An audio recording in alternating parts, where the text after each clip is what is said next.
काल आमची भांडणं झाली आणि काल दिवसभर भांडणाच्या त्याच्या नादात झोप नाही, बिलकुल पण झोप नाही. रात्री नाईट शिफ्ट होती माझी.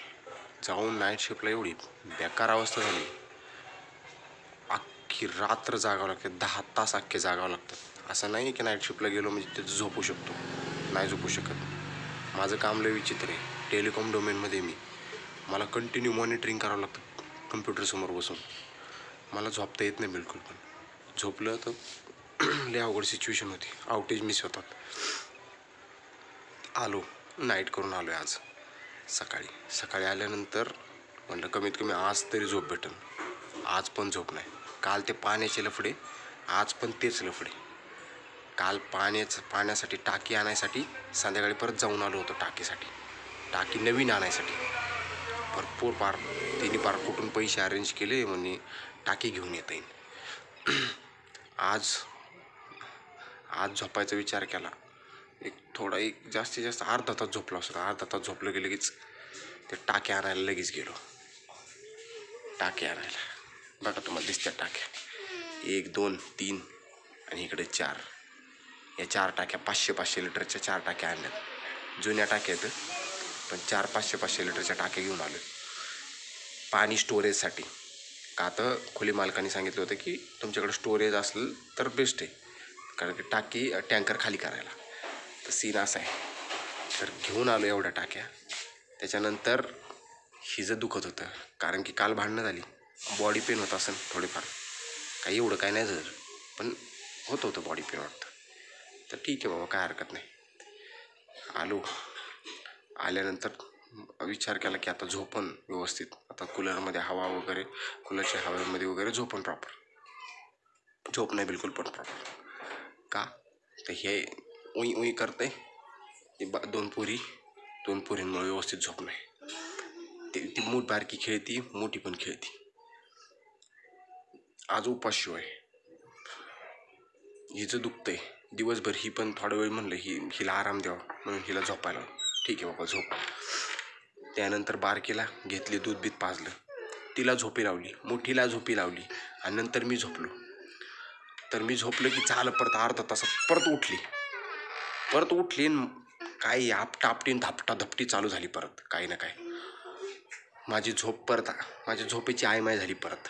आज दिवसभर झोपल्यानं माझा चेहरा सांगत असेल तुम्हाला माझी झोप झाली का नाही झाली.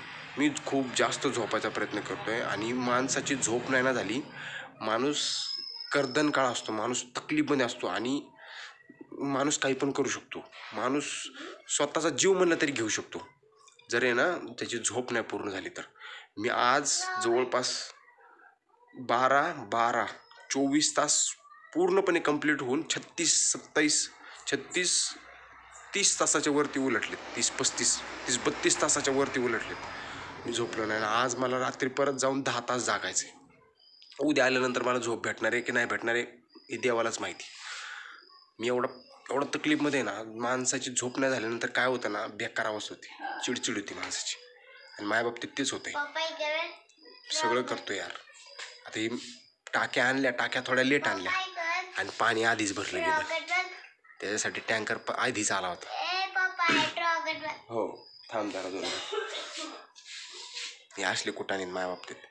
मला कळत नाही मी काय करावं. आणि माझ्या बायकोला ना बिलकुल पण तकलीफ सहन होत नाही बिलकुल पण. तिला तिच्या पद्धतीनेच चालतं बिलकुल पण. आज पोरीला मी खीर करून देतो. खिरीसाठी तांदूळ आणि ती काय खिरीचं मटेरियल ते सुद्धा भिजायला नव्हतं घातलेलं किंवा ते सुद्धा रेडी करून नव्हतं ठेवलेलं. म्हणजे तहान लागली, येर खांदायची कामं चालू होती. हे चुकीची गोष्ट आहे. मी दूध पाजलं तिला आणि त्याच्यानंतर झोपवली तिला. आणि त्यांना झोपवलं का तर मला झोप येईन प्रॉपर म्हणून त्यांना झोपवलं होतं. तर माझ्या झोपायची मला कधीच झोपून दिलेलं नाही ह्यांनी, कधीच नाही. माझी जेव्हा पण नाईट शिफ्ट आहे ना, मी आज 2-2.5 वर्ष होत आलो मी काम करतोय, माझी झोप कधीच कंप्लीट होऊन नाही दिलेली.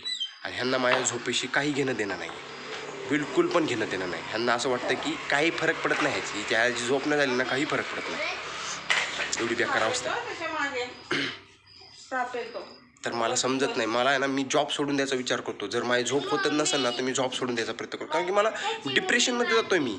आणि कुणाला काही फरक पडला ना, कोणी नो वन केअर्स. कुणाला सुद्धा म्हणजे नाही का, कुणीसुद्धा काळजी करत नाही. आपली काळजी कुणीसुद्धा करत नाही. ज्यांना त्यांना आपापलं पडलेलं आहे, जे ते आपापलं करतात.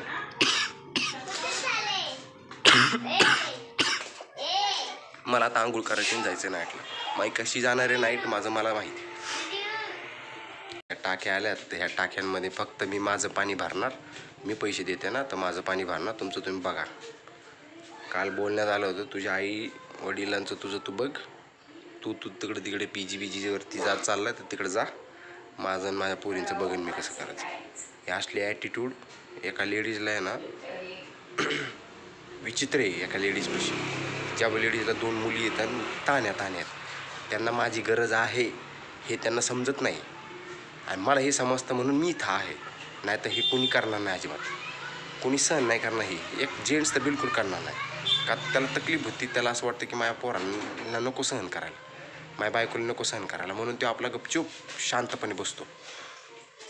पण सहनशक्ती संपली ना, तर तो पण नाही राहणार. आणि एकदा गेला ना तो, त्याच्यानंतर ह्यांना भरपूर तकलीफ होणार. भरपूर तकलीफ होणार. त्यांना समजेन त्याचा प्रेझेन्स काय होता. चल बाळा, आता मला आंघोळ करायची. आता मला कामाला जायचं. आता माझे आज उपवास आहे. माझा उपवास सोडायला मला काय भेटणार आहे खायला काय माहीत नाही. कारण की दिवसभर बरं.